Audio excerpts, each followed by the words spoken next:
just walked out of the Angry Birds movie 2. Is it as good as the first one? Is it entertaining? Let's talk about it.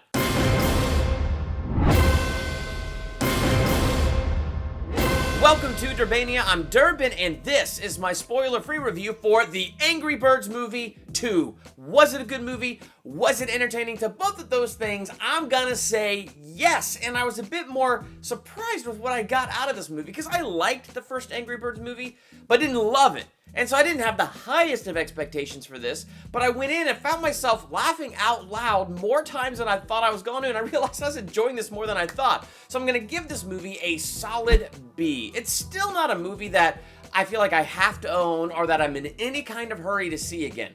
But while I was sitting there in the theater, I was entertained from the very beginning to the very end. Now, if you're a parent with kids, it definitely has some potty humor in it. It's like not anything too disgusting. But aside from some potty humor stuff, I didn't really feel like it had anything that's gonna make your kids go, oh my gosh, and ask you weird, awkward questions that you're not prepared to answer. So, and the kids that were in my theater were laughing pretty good. They were really enjoying themselves. So if you're looking for something fun to take your kids to, I think it's something that's gonna be good.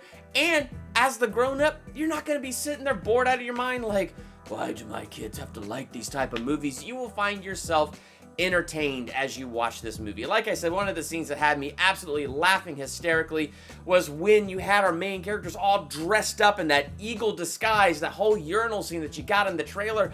There was way more to it than was in the trailer, and I just found myself laughing. And what they did in this movie is they had a lot of gags like that that really kind of had me going. I thought the characters are really great. It was cool to see Red again, Bomb, and Chuck. But, you know, some of the new characters that we meet, like on the Piggy team, and, you know, Silver, the new bird on the Birdie team. I like her. They were good, solid characters, and they added a good chemistry to the mix of characters from the first movie. And so for me, some of the characters and some of their goofball moments in this is what had me laughing a lot. And it does have a pretty good theme. I did that theological analysis talking about Red's anger and his anger stemming from his, like, fear of abandonment. It's like that continues on in this. Now that he's this massive hero after the first movie, everybody loves him. So he doesn't want everybody to stop loving him. And so there's this prank war going on between Piggy Island and Bird Island.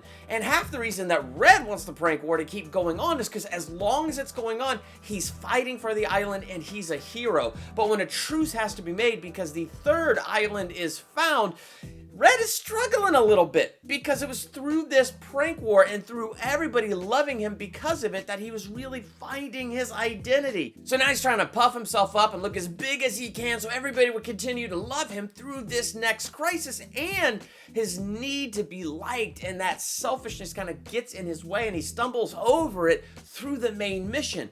And you have our bad guy, Zeta, and what we see through this bad guy is Zeta is all full of herself. And she just feels like she worked so hard, so she deserves it. She deserves to own both Piggy Island and Bird Island to get away from this ice and own these tropical islands. So really, it just shows how selfishness can take root, and it's kind of a interesting story and a good way to approach it, and I think a fun way for kids where it's not going to slap them over the head with its preachiness, and yet I think they will walk out of that movie with the message. So I thought it had a good message, it had good humor. I'm giving this a solid B. What did you think of the Angry Birds movie 2? Did you really enjoy it? Let me know in the comments. And while you're there, hit that subscribe button to become a Durbanian. Hit the bell by the subscribe button so you're notified for my very next movie review, ranking video, theological analysis, or anything else I do here. I'm Durbin. Thanks for checking out Durbania.